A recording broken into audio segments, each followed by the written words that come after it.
Selamat datang kembali teman-teman, selamat malam. Ini jam 1 malam. Aku pengen bikin video soal apa yang baru saja aku tonton.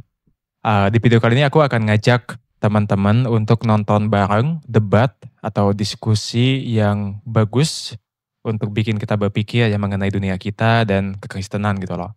Ini adalah diskusi dari Bart Ehrman. Siapa yang nggak tahu Bart Ehrman ya? Dan Glenn.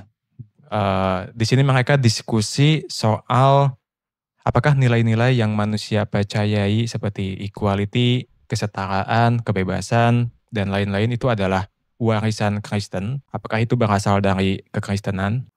Aku ketika lihat diskusi ini tentu bias ya, karena aku bukan Kristen. Aku menyampaikan diskusi ini karena ya buat aku menarik aja sih diskusinya. Video diskusi ini nggak pakai bahasa Indo, ini pakai English teman-teman, nggak ada subtitle juga, tapi tenang aja, karena tugas aku di sini adalah menerjemahkan dan menyampaikan poin-poin si pendebat kepada teman-teman. Aku akan coba sebisa aku ya untuk menyampaikan apa yang mereka sampaikan semudah mungkin, tanpa pakai bahasa yang insya Allah tanpa pakai bahasa yang ribet supaya bisa dinikmati teman-teman ya. Oke, kita mulai aja teman-teman. Aku mulai di menit ke 23 ini aja ya. Soalnya ya awal-awal mereka ya introduction, pengenalan dulu, ngomongin dulu bukunya si Glenn, ngomongin soal kemenangan kekristenan. So ya, ayo kita mulai saja dari ini. I mean, let's move perhaps away from the sort of the triumph of Christianity to the air we breathe, which is more about the way in which you believe that Jesus revolution did shape modern Western culture, and particularly our beliefs around, as you say in the title, freedom, kindness, progress, and equality. Well, we're going to try and do three things in this show, and start perhaps with equality. Do you want to kind of take us in on that? Then we'll go to a quick break and have Bart come back. But why do you believe, Glenn, that Christianity was foundational to modern ideas of human equality, more so, I suppose, than contemporary secular humanism or anything like that people may think, oh well, it's really with the advent of that we've come to appreciate the equality of humans? Why for you was Christianity the center point of it all? Oke, jadi si moderator Justin namanya ya, nanya ke si Glenn yang ini, kurang lebih kenapa sih kamu percaya kalau kekristenan itu adalah fondasi dari kesetaraan, dari equality gitu ya. Orang biasanya percaya kalau kesetaraan, nilai-nilai soal equality itu tuh berasal dari humanisme sekuler ya, tadi di-mention sama si Justin itu. Tapi alih-alih dari humanisme sekuler, kenapa kamu percaya kalau kesetaraan itu tuh berasal dari kekristenan? Kenapa kesetaraan itu fondasinya adalah kekristenan? So, ayo, apa jawaban si Glenn? Well, I think I'd point to any number of secular sources, including Tom Holland or including Yuval Noah Harari, who just says, where do we get the idea for human rights and human equality? You cannot cut open a human being and discover in their DNA human equality. It's not the sort of thing that Plato or Aristotle believed in. Of course, there are citizens and there are barbarians, and there are males and there are females, and there are slaves and there are free people. And we live within a hierarchy. And as Bart has already said about the paterfamilias, there is a person at the top of that hierarchy who is in this priestly role, who has incredible rights over the lives and bodies of everyone else, within that structure. And I guess I begin the book with equality because I want to go back to Genesis 1 and say on page 1, in the beginning, we've got male and female in God's image to have dominion over the world. And I think that's a radically different creation account to the ancient Near Eastern accounts, to the Greek and Roman myths, to the Egyptian myths, in which there are chaotic forces at play and humanity are made as slaves for the gods. And in Genesis 1, you've got humanity as having dominion. It's God's world, but he puts humans in charge. So you have this incredible dignity that is given to the human person.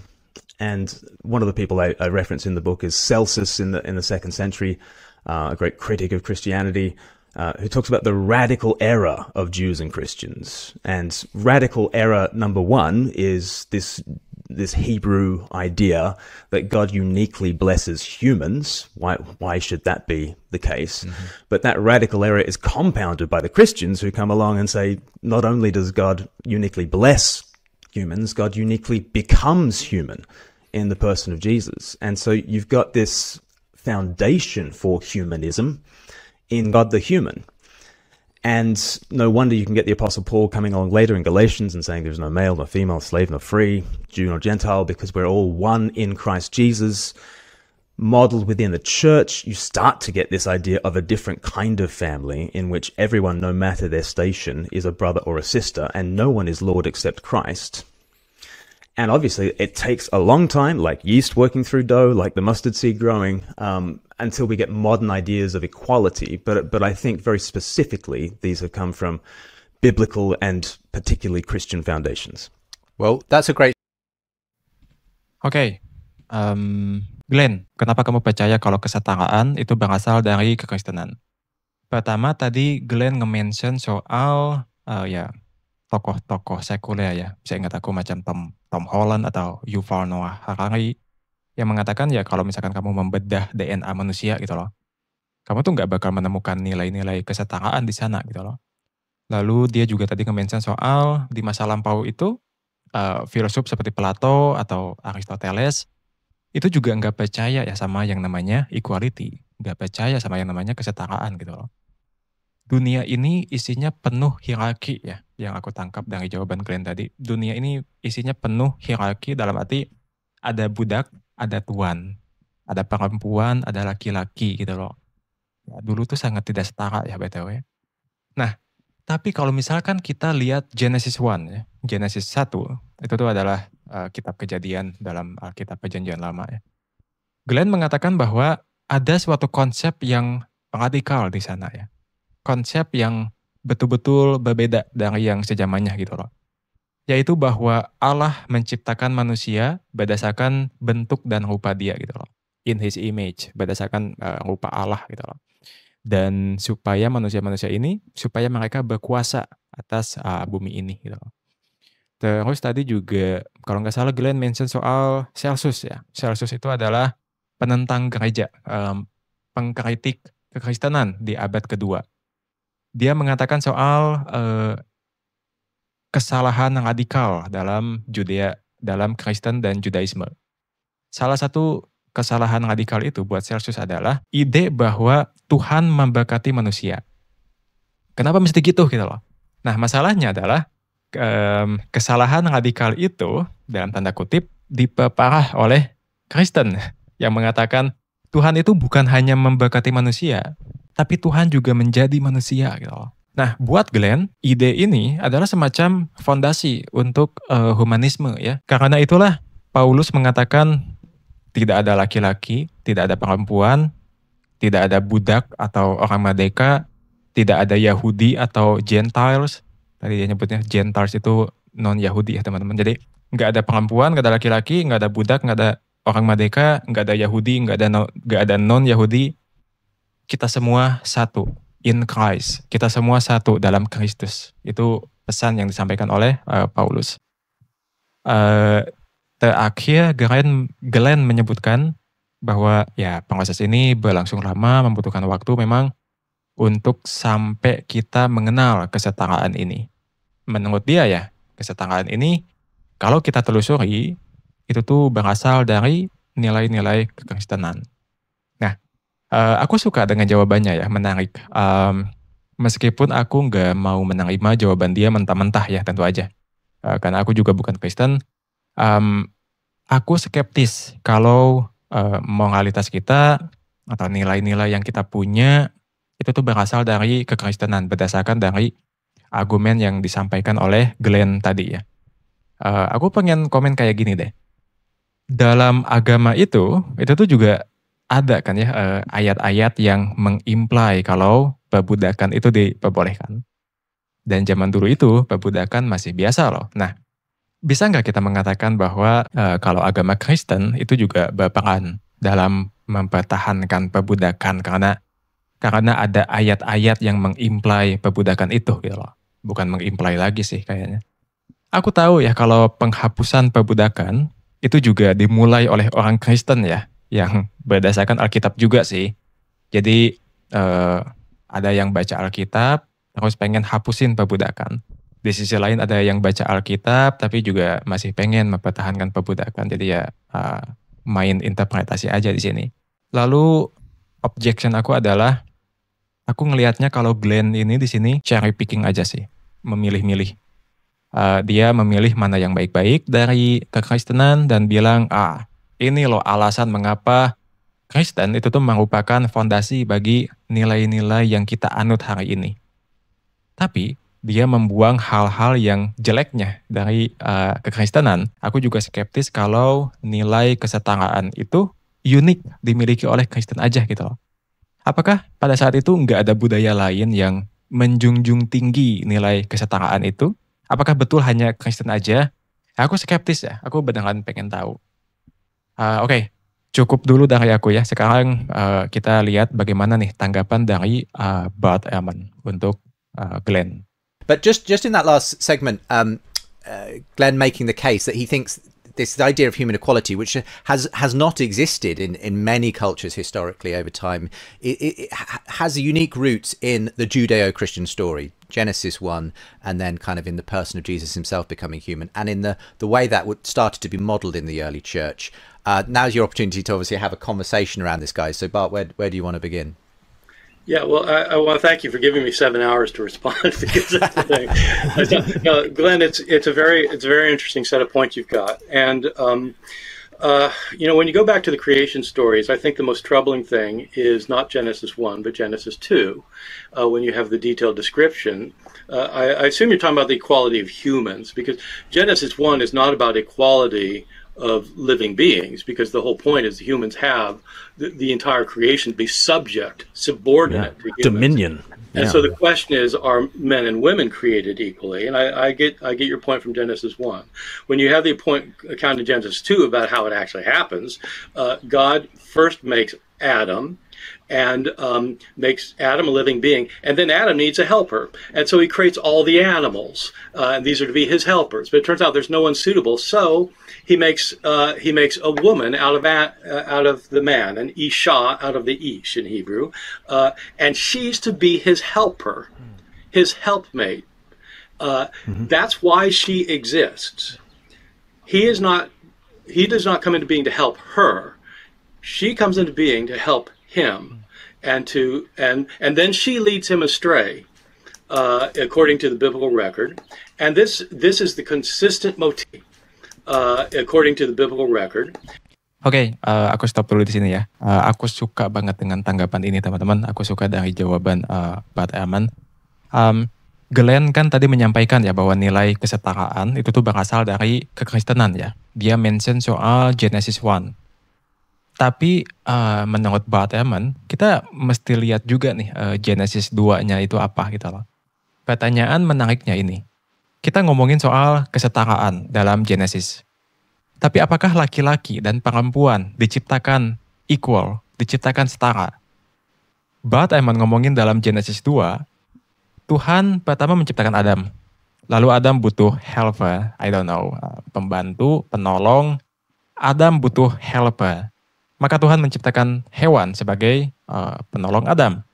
Tapi hewan-hewan ini nggak ada yang cocok, maka diciptakanlah perempuan dari laki-laki.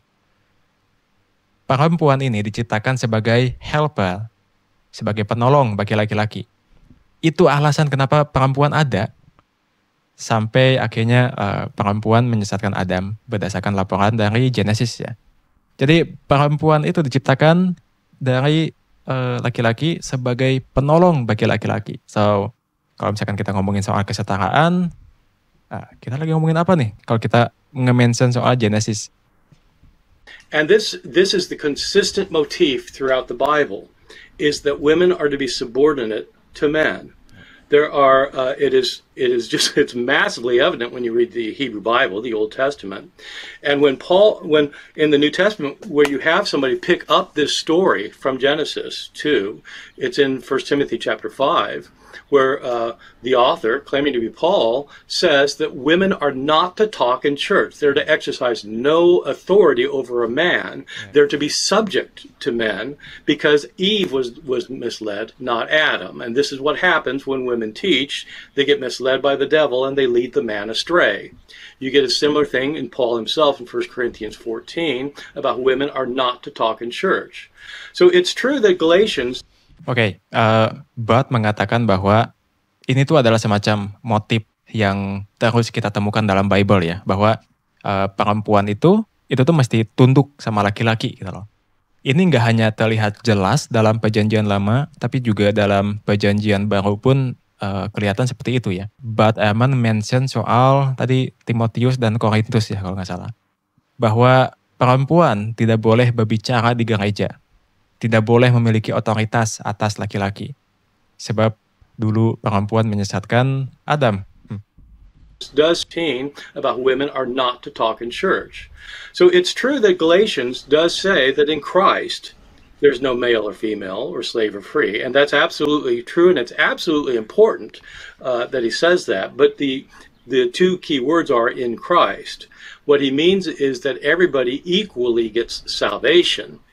But Paul does not think that they are equal in the church. He tells the women in Corinth that they are to be subject to their husbands, just as the husbands are subject to God. And so the husband is their God. And so this is not equality on any social level. And if you look at the history of Christianity, I don't think anyone would look at the history of Christianity through late antiquity or the Middle Ages into the Reformation and would think that Christianity supported equality for all human beings. They simply didn't. It's not until the Enlightenment that comes about. And the people who developed this in the Enlightenment were not always Christians. In fact, most of them weren't Christian in any sense that you would recognize. And so you have I would agree, you have kind of the roots there. You have the roots in also other forms of ancient thought, though. I don't know if you've looked into Stoicism, but in the Stoic world also you have various traces of this. And so the Enlightenment does have earlier traces, but I don't think it's an exclusively Christian concept, and I don't think it's a particularly Christian concept because, in fact, Christianity supports subordination, not equality. Okay. Iklan, Glenn, go ahead. Oke, Bart mengatakan tadi memang betul ya bahwa dalam Galatia Paulus mengatakan tidak ada laki-laki, tidak ada perempuan, tidak ada budak atau merdeka karena semua satu dalam Kristus. Memang Paulus mengatakan itu ya. Tetapi kata kuncinya, kata Bart adalah in Christ, dalam Kristus gitu loh. Maksudnya semua orang berhak mendapatkan keselamatan. Bukan bahwa mereka itu setara dalam struktur sosial. Bahkan Paulus menekankan kalau perempuan itu tuh harus tunduk sama suami, seperti suami tunduk sama Allah. Jadi gimana nih? Apakah nilai-nilai kesetaraan itu berasal dari kekristenan? Dan apakah memang betul-betul ngomongin soal kesetaraan ya? Bart Ehrman tadi juga menambahkan kalau kesetaraan itu tuh bukan berasal dari kekristenan, melainkan datang ketika masa Enlightenment. Dan kebanyakan mereka itu tuh bukan Kristen. Lalu benih-benih nilai kesetaraan ini memang ada di masa lalu ya. Contohnya dalam Stoicisme gitu loh. Enlightenment mungkin memiliki benih-benih nilai kesetaraan di masa lalu itu loh, di masa Antiquity. Tapi itu enggak eksklusif ada pada kekristenan. Kristen malah, kata Bart Ehrman, mendukung konsep subordinasi. Oke, semakin menarik ya. Jadi, apakah kesetaraan itu berasal dari kekristenan? Ayo lihat bagaimana Glenn menjawab bantahan dari Bart Ehrman. Okay, yeah, we might need the 7 hours. Okay, so the fact that Adam comes first within the Genesis narrative means that he is more primitive, because we go from very simple things in Genesis to much more complex things. And in terms of Adam, we go from dust to man to woman. And if Adam is the head of creation, Eve is the crown. And so I think if you just follow literarily what is going on in Genesis 1 and 2, you don't get the sense of Eve being a lesser, but actually a more developed creature than Adam is. And the fact that she is the helper, the Ezer, is that, God is most commonly spoken of as our help, in that we cannot live without him. We need help. We desperately need help. And so the helper does not mean it's a diminutive role at all, I would say. And then it's interesting, where does the feminist impulse... Oke, aku suka ya dengan jawaban ini. Glenn menjawab bahwa hanya karena Adam diciptakan lebih dulu, itu tuh hanya menunjukkan bahwa Adam lebih primitif. Jadi debu, manusia, perempuan. Jika Adam adalah dalam tanda kutip kepala penciptaan, maka Hawa itu, perempuan, itu tuh adalah mahkotanya. Kalau kita ikuti skema penciptaan dalam Genesis ya, Hawa atau perempuan itu tuh justru adalah penciptaan yang lebih berkembang, kata Glenn tadi ya. Dan mengenai kata helper ya, tadi kan Bat Eman nge-mention soal helper ya, atau penolong ya. Mengenai kata itu tuh sama sekali nggak bermakna negatif ya, bukan maksudnya menempatkan dalam posisi yang rendah gitu loh, hanya karena disebut penolong, hanya karena disebut helper gitu loh. Kenapa? Karena kata Glenn, karena Tuhan pun dalam Alkitab sering disebut sebagai penolong untuk kita. Jadi ya penolong tuh bukan maksudnya lu ada di bawah gitu loh.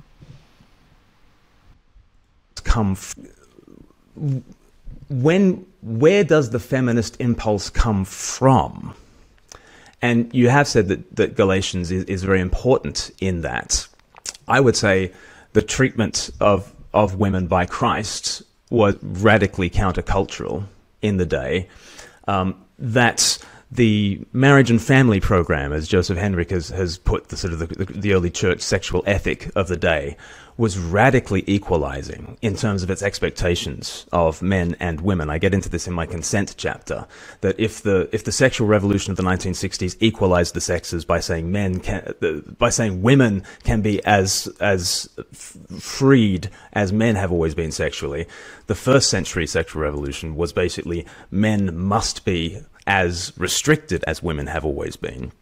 And in a sense, very, very few things I would say have ever been as liberating for women and children than that first century sexual revolution, in which men are utterly restricted to the levels of modesty and chastity that were always expected of women. And I'm not saying that in the first century we have a fully blown sense of the UN Declaration of Human Rights or of any of that, but I am saying that exclusively and particularly it is a Christian understanding that is developing. And then when you get into... Dia nge-mention soal feminisme ya. Dari mana dorongan feminis itu berasal? Dia menunjuk pada Galatia ya. Lalu menekankan bagaimana Yesus memperlakukan perempuan berbeda secara radikal dari budaya sekitarnya. Program keluarga dan pernikahan dalam gereja itu tuh sangat-sangat menyamakan kedudukan laki-laki dan perempuan. Dia mention kalau revolusi yang terjadi tadi di tahun 1960-an itu tuh perempuan mesti bisa bebas seperti laki-laki. Maka revolusi di abad pertama itu tuh adalah laki-laki mesti dibatasi seperti perempuan. Again, this is in some sense liberating. Glenn mengakui juga tadi ya kalau di abad pertama belum ada konsep seperti deklarasi HAM atau lainnya, tapi dia menekankan kalau ini tuh berasal dari nilai-nilai kekristenan yang berkembang. To the idea of did these ideas come from the Enlightenment? I tend to think that that's more a creationist narrative, that sort of out of nowhere has come these ideas of equality without a backstory. And I would just encourage people to be more evolutionary in their thinking, in a theistic sense, that actually what was developed through the Enlightenment and on into the modern world were foundationally Christian views that I don't think you would get without those Christian foundations. I mean, what? Mengenai soal enlightenment tadi, yang tadi disinggung oleh Bat Eman, Glenn mengatakan kalau enlightenment itu tuh adalah semacam narasi kreasionisme, kalau aku nggak salah dengar tadi ya. Yang mengatakan kalau kesetaraan itu tuh muncul dari ketiadaan, begitu saja gitu loh. dia menekankan bahwa semestinya kita tuh punya semacam kerangka berpikir evolusioner gitu loh dalam melihat ini. Bahwa maksudnya bahwa kesetaraan itu tuh muncul dengan fondasi kekristenan di masa lampau. Alih-alih datang dari ketiadaan secara tiba-tiba gitu loh. Itu jawaban dia ya. What do you just quickly say to the Bart saying the concept of equality was also floating around in Stoicism and other ancient forms of thought and philosophy? Perhaps it was just Christianity that kind of was the vehicle that really, took it forward eventually because of the triumph of Christianity. But do you think it was there otherwise, Glenn? Ya. Pertanyaan bagus dari host ya. Gimana nanggepin poin Bart Ehrman yang tadi? Kalau kesetaraan itu tuh sudah ada dalam stoicisme gitu loh. Tidak hanya dalam kekristenan, tapi di konsep lain juga ada. Ya, Oke, mungkin Kristen yang menjadi semacam kendaraan karena memang kemenangan Kristen pada saat itu ya. Tapi bukankah ide itu tuh sudah ada gitu loh. Gimana Glenn? You can point to all sorts of things that we look back now through glasses and through a prism that can point out things in all sorts of pre-Christian and non-Christian cultures that we can applaud, including any traces of equality that we see in Stoicism.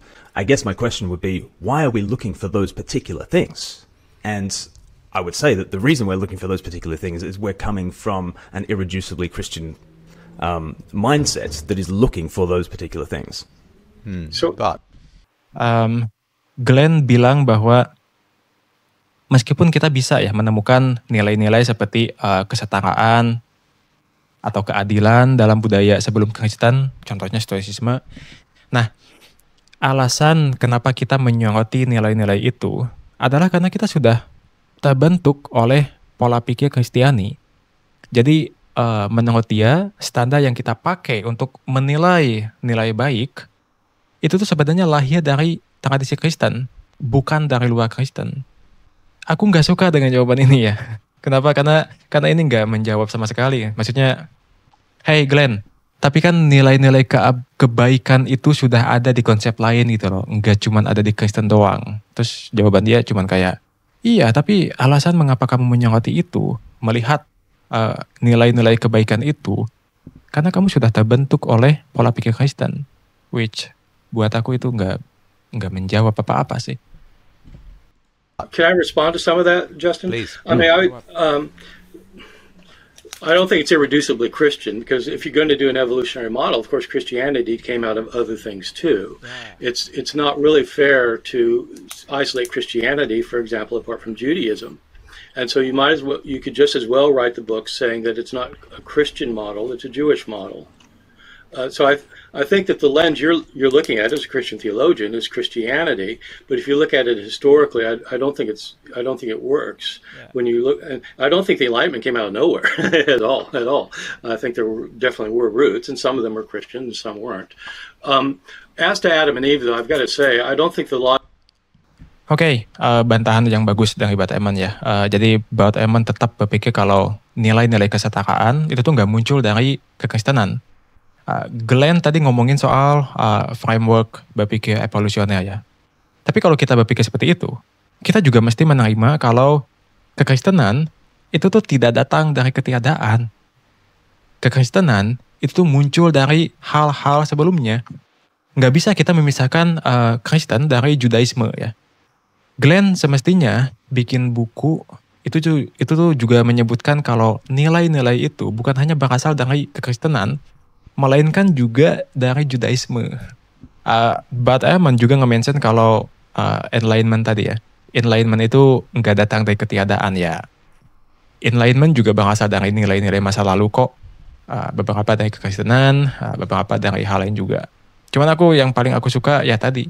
Kalau misalkan kita komitmen sama apa yang disampaikan oleh Glenn soal framework berpikir evolusioner bahwa sesuatu nggak mungkin muncul dari ketiadaan, tapi kita mesti melihat dari mana awalnya. Ya, ketika kita menerapkan kepada Kristen, maka kita juga mesti mengatakan bahwa Kristen, nilai-nilai kekristenan, itu tuh nggak muncul dari ketiadaan, itu tuh muncul dari hal-hal sebelumnya juga. So ya, aku suka banget sama Pak Eamon. Logic worked, Christian, and some weren't. As to Adam and Eve, though, I've got to say I don't think the logic works. I love the idea that Eve is the pinnacle. That God saved the best for last. That's great. But if you follow that logic, what you're saying is first God creates the other animals to help Adam. And if he's more primitive than Eve because he was first, that means he's more primitive than the animals, which means that spiders and snakes and aardvarks are superior to humans in that scheme. Yeah. But itu ngomongin soal logika Glenn yang tadi ya. Jadi urutan penciptaan debu, Adam, Hawa. Seolah-olah mengimply kalau Hawa diciptakan taat ya, perempuan diciptakan taat ya, dia itu lebih berkembang gitu loh. Kata Bat Eamon, kalau logikanya seperti itu, maka hewan juga lebih oke tau. Hewan juga lebih superior ketimbang Adam gitu loh. Karena hewan diciptakan setelah Adam. Animals are already there, he just hadn't named them. No, God made them in order to help him.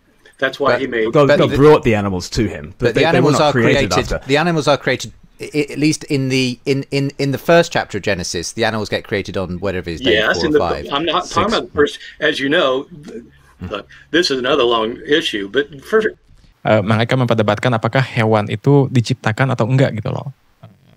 Itu isu lain yang lebih panjang lah. Genesis 1 and Genesis 2 are two different stories. Eve does not show up in Genesis 1.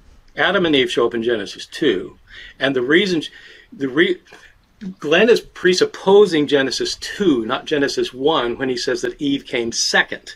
So I'm talking about what he's talking about, Eve coming second. She doesn't come second, she comes after the animals. And so if she's superior to Adam because she was made as his helper, the animals are made as his helpers. They're not made. They're not made. They were brought to him. They were brought to him. They weren't made. Okay. No, I'm sorry. That God makes the animals in order to help Adam. He names them, but they're only after they're made. Yeah. Well, poin Bat Eamon itu yang tadi ya, bahwa apakah hewan itu berarti lebih superior, lebih oke dibandingkan Adam karena ia diciptakan setelah Adam sebagai penolong. Glenn jawab kalau ya, hewan itu nggak diciptakan, hewan itu dibawakan untuk Adam gitu loh. Bat Eamon lalu menegaskan Tuhan itu menciptakan hewan ya, untuk menolong Adam gitu loh. I mean, we'll leave that difference there. Obviously, I suppose to some extent depends on the way you read that chapter 2 of Genesis. But I mean, let's keep talking. I want to hit some of these other issues as well. I'll just say, Genesis 2:19 says that God brought the animals out of the ground in order to help Adam. It's that 2:19. Just read it. Okay, I'll have a look. Yeah, we'll come back to that one. What about compassion? Now the Lord God had formed out of the ground all the wild animals and the birds in the sky. What translation are you reading? And he brought them. This is NIV. Yeah, right. There's no pluperfect tense in Hebrew. Mm-hmm. Well, I'm going to leave that one for the biblical scholars to debate. But let's talk about compassion. Bat Eamon sama Glenn ini masih pengen debat ya, apakah hewan itu diciptakan atau atau dibawakan untuk Adam gitu loh. Glenn tadi ngomongin soal ayat Alkitab, terus kata Bat Eamon itu pakai terjemahan apa gitu loh.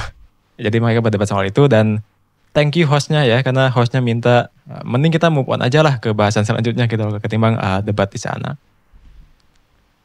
Okay, we start these areas all kind of intermingle to a large degree, but let's Glenn put your case for that one then. Why is Christianity or the Judeo-Christian tradition primarily responsible for the fact that I mean, and just talk to this about you I think have literally just done a charity event for Ukrainian refugees. I think you raised a great deal of money, and I suppose the question is why do we exist in a modern culture where we will do that kind of thing? We've got people here, our own church is working to help to house Ukrainian refugees here in the UK at the moment, but where did that instinct come from, and did it exist in the ancient world to help complete strangers on the other side of the world, I suppose? Glenn, let's start with you here. Why do you believe that Christianity did give us that sense, and then we'll see what Bart has to say. Oke, sekarang kita ngomongin soal Compassion. compassion. Itu tuh adalah belas kasih lah ya. Host tadi nanya sama Glenn, mengapa kita hidup di dunia di mana kita merasakan belas kasih ini gitu loh. Dari mana asal naluri ini? Tadi dia mention kalau Glenn ini melakukan acara amal untuk pengungsi Ukraina. Ya, mengapa kita melakukan ini gitu loh? Mengapa Glenn percaya kalau kekristenan lah yang memberikan rasa belas kasih ini? Aku suka dengan pertanyaannya ya. Tadi kita ngomongin soal mengapa kesetaraan berasal dari kekristenan, yang mana aku nggak setuju. Sekarang kita ngomongin soal mengapa belas kasih itu tuh berasal dari kekristenan. Oke, ayo kita kembali ke Glenn. I think there is kindness and there's compassion in all sorts of pre-Christian and non-Christian cultures. So it's like I don't want to be heard to say that Christianity has a monopoly on kindness, on tender-heartedness, on love. But I think there is something unique about the highest becoming the lowest on the cross, in order that we, the lowest, might be brought into his hospitality.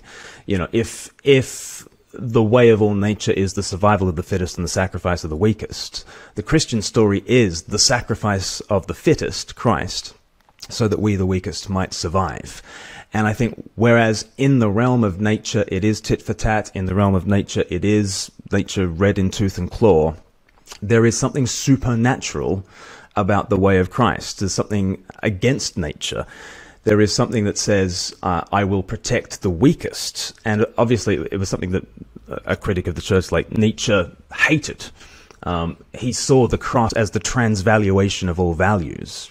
Because, of course, nature teaches us that the weak, the low, and the botched should perish, and we shall help them to do so, he says in the Antichrist. And therefore Christians have always, he thought, stood in the way of a proper humanitarian ideal. And the proper humanitarian ideal is we can all fly off to become Übermensch. We can all fly off to greater heights of humanity if we let the poor, the weak, the low, and the botched, as he called them, perish so that we can, evolve to a higher degree. I think the revulsion that we feel at that sentiment is a particularly Christian revulsion, and it is born of some particularly Christian intuitions. I think we've been looking at a picture of the Lord on the cross for thousands of years, and we have held that up as our image of what it is to be great. And whoever will be greatest among you must serve, and the first shall be last, and all that kind of stuff that Jesus taught. I think we have been formed, whether we've been to church or not, all of us have been formed by an image of greatness in sacrifice, and even shameful sacrifice on the cross for the sake of the other, which I think gives a bite to a Christian understanding of compassion. Oke. Aku sangat menghargai Glenn ya, karena tadi dia mengakui bahwa ada belas kasih, ada cinta dalam berbagai budaya sebelum Kristen dan non-Kristen gitu loh. Dia tidak ingin seolah-olah kekristenan itu memiliki semacam monopoli atas belas kasih, atas cinta gitu ya. Jadi budaya lain pun, non-Kristen atau sebelum Kristen pun itu juga ada memiliki konsep belas kasih dan cinta ya. Tapi kata Glenn, ada yang unik dari kekristenan, yaitu di mana ketika yang tertinggi itu tuh mau untuk menjadi yang terendah ketika disalib. Supaya apa? Supaya kita yang paling rendah ini tuh bisa masuk ke dalam kasihnya. Yang tertinggi mau untuk menjadi yang paling rendah, penyaliban, supaya kita yang paling hina ini bisa masuk ke dalam kasihnya. Puitis banget ya.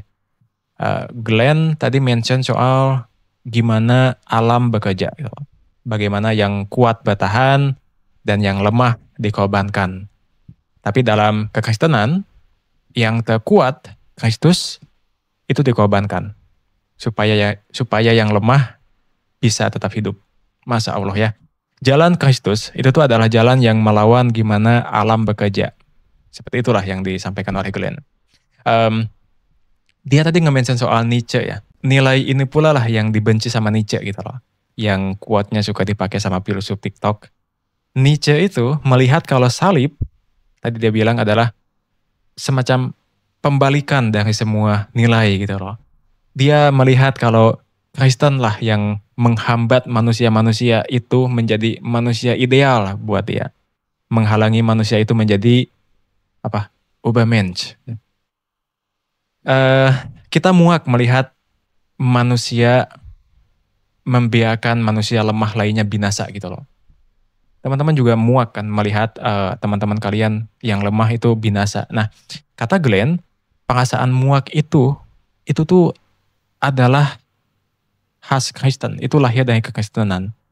Intuisi ini ada karena kekristenan. Selama ribuan tahun kita terbiasa melihat salib dan menganggapnya simbol kebesaran sejati gitu loh. That is pengorbanan. Aku nangkapnya seperti itu ya yang disampaikan oleh Glenn tadi. And how, just before we come back to Bart, was that in your view shown in practical ways by the early Christian church? Oke, host nanya gimana ide belas kasih yang tadi dijelasin sama si Glenn, itu tuh ditunjukkan secara nyata gitu lah. Bagaimana itu ditunjukkan secara nyata oleh gereja awal-awal? Hospitals, for instance, would be an interesting place to go. Now that the Greeks had their manuals of how Galen's four humours and how to be a physician and to help people, and the Romans had their sort of sick bays for the slaves and the soldiers, but that was to restore them to economic and military fruitfulness.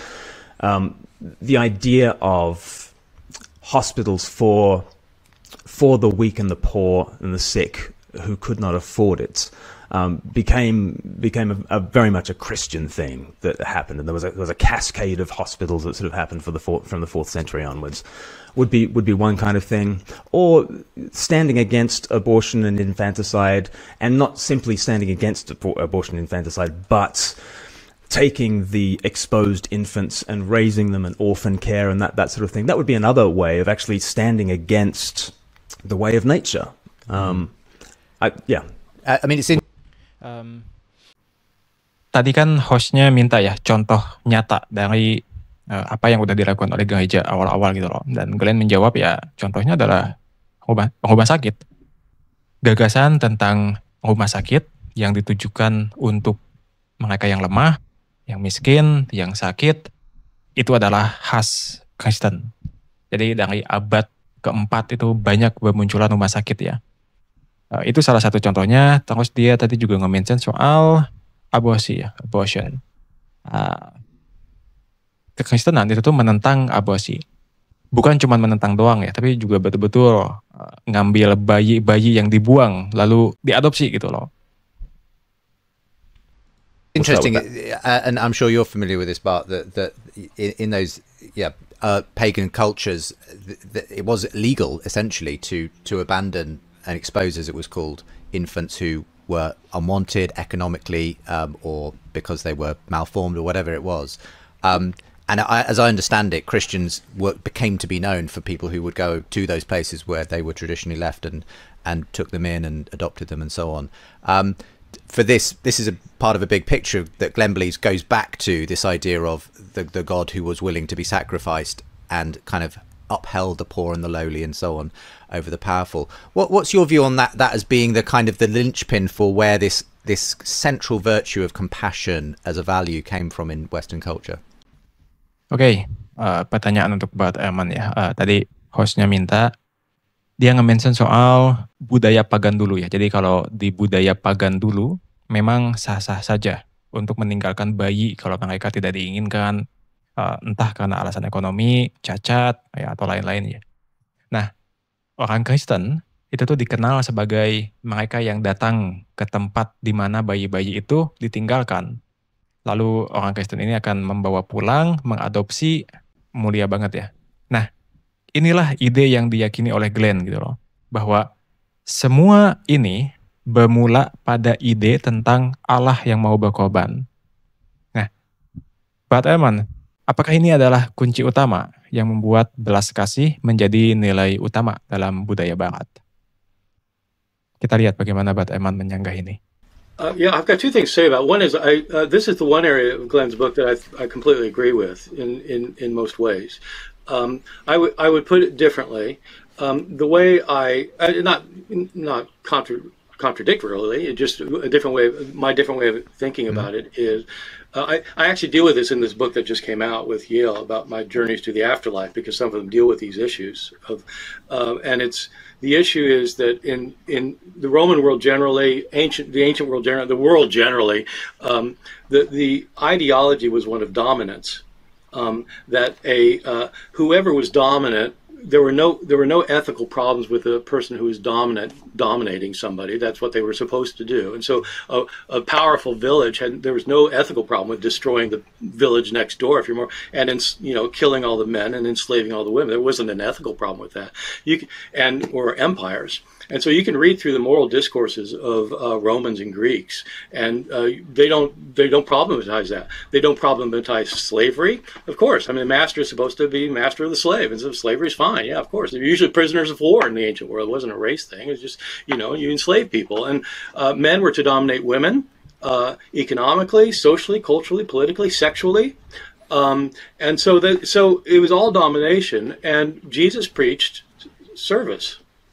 And it was completely contrary to what the dominant paradigm was that you're to serve others and to live for and to help the poor. And that's when, in the ancient world, if you had a lot of money and if you had to give some away or you did give some away, it was always to somebody on your same socioeconomic class, or to build a public building, or to put on a gladiatorial show or something like it. It was for your own, to promote your own status. The idea of helping the poor was like unheard of. It's like, are you kidding me? That's a joke. No, you're not going to help the poor. And so I completely agree with that is a paradigm shift. It's not the case that everybody accepted the paradigm. A lot of Christians were going around saying, yeah, Jesus said to sell everything. He didn't really mean it. And so, you get a lot of that. And people are people. But you do get the shift in how preachers preached it. The other thing I would say, though. Oke, Bud Eamon setuju ya ternyata teman-teman sama Glenn. Jadi dia tadi bilang bahwa ini adalah bagian yang dia setuju dari bukunya Glenn. Dia mengungkapkan hal yang sama, tapi dengan cara yang berbeda ya. Jadi gini teman-teman, di dunia Romawi itu, bahkan dunia kuno pada umumnya ya, ide yang berlaku itu tuh adalah dominasi gitu loh. Siapa yang dominan memang semestinya mendominasi yang lain. Dan itu bukan masalah secara etis. Misal, sebuah desa yang kuat menghancurkan desa lain yang lebih lemah, membunuh laki-lakinya di sana, memperbudak wanitanya, nggak ada masalah etis di sana loh pada saat itu ya. Plus pada masa itu juga mereka tidak mempermasalahkan perbudakan ya tadi Mbak Eamon nge-mention. Justru memang semestinya tuan itu menguasai budak. Ya, begitulah sistem terdahulu teman-teman. Lalu datanglah Yesus ya, yang ajarannya itu tuh bertentangan dengan masa itu. Yesus ngajarin kita mesti melayani orang lain, membantu orang miskin, yang mana itu sangat-sangat bertentangan dengan apa yang terjadi di masa lampau gitu loh. Di dunia kuno, tadi dia yang mention ini ya, di dunia kuno, kalau orang kaya menyumbangkan uang, itu tuh biasanya untuk orang yang sederajat secara sosial ekonomi gitu loh. Atau ketika mereka mau menyumbangkan uang, mereka biasanya kayak membangun gedung publik gitu loh. Atau bikin pertunjukan, tadi disebutnya gladiatorial, apalah gitu loh. Semua dia lakukan itu tuh untuk menaikkan statusnya sendiri. Nah masalahnya ini, kasih duit, menyumbangkan uang untuk orang miskin, itu tuh gak masuk akal. Itu dianggap lelucon gitu loh. Jadi Bud Eamon setuju ya sama poin yang disampaikan oleh Glenn tadi. Tapi dia tadi bilang, ada hal yang mau disampaikan lagi. But you do get the shift in how preachers preached it. The other thing I would say, though, is that it doesn't originate with Christianity. It originates, Jesus is pulling on the Old Testament prophets. It originates with Judaism. What Christianity did is it took over the world. And so this Jewish idea of love your neighbor as yourself became a dominant paradigm in the West, at least theoretically, because of Christianity. I agree with that. And it's true, you get hospitals and you get orphanages and you get the weird idea that you're concerned about the destitute. Ancient pagans talk about it and they say, what? No, we're not doing that. Unless you've got something to add, Glenn. Jadi meskipun Bart Ehrman setuju ya sama apa yang dikatakan oleh Glenn, tapi dia mengatakan bahwa ini semua tidak bermula dari kekristenan. Jadi dia bilang bahwa Yesus sendiri itu tadi dia ngambil dari perjanjian lama ya. Jadi memang akarnya itu tuh dari Judaisme. Yang dilakukan oleh kekristenan adalah menyebarkannya ke seluruh dunia gitu loh. Karena ya di awal-awal podcast ini ngomongin soal kemenangan Kristen ya. Jadi ide Judaisme tentang kasihilah sesamamu seperti mengasihi dirimu sendiri, itu tuh berasal dari tradisi Yahudi dan disebarkan oleh kekristenan. Jadi maaf Glenn, aku juga setuju ya sama Bart Ehrman di sini karena ya ide-ide yang ada dalam kekristenan pun bahkan itu nggak muncul dari ketiadaan. Itu tuh muncul dari ide-ide yang sudah ada sebelumnya. Aku komitmen sama apa yang dikatakan oleh Glenn tadi ya, framework evolutionary thinking gitu loh. Jadi apapun yang ada dalam ide-ide kekristenan pun itu tuh tidak berasal dari ketiadaan. Itu berasal dari ide-ide sebelumnya. Ya. Oke, teman-teman, selanjutnya mereka tuh ngomongin soal konsen ya. Apakah konsen itu berasal dari kekristenan juga atau enggak? Tapi ini udah kemalaman ya teman-teman. Aku minta maaf. Aku di sini cuma ambil bagian yang buat aku suka aja, yaitu bagian soal kesetaraan dan belas kasih. Dan untuk nonton selengkapnya, aku nanti akan simpan linknya di deskripsi. Silakan nonton aja debatnya teman-teman. Seru kok. Jadi ya segitu aja teman-teman dari aku. Makasih. Ini udah malam di sini. Selamat malam.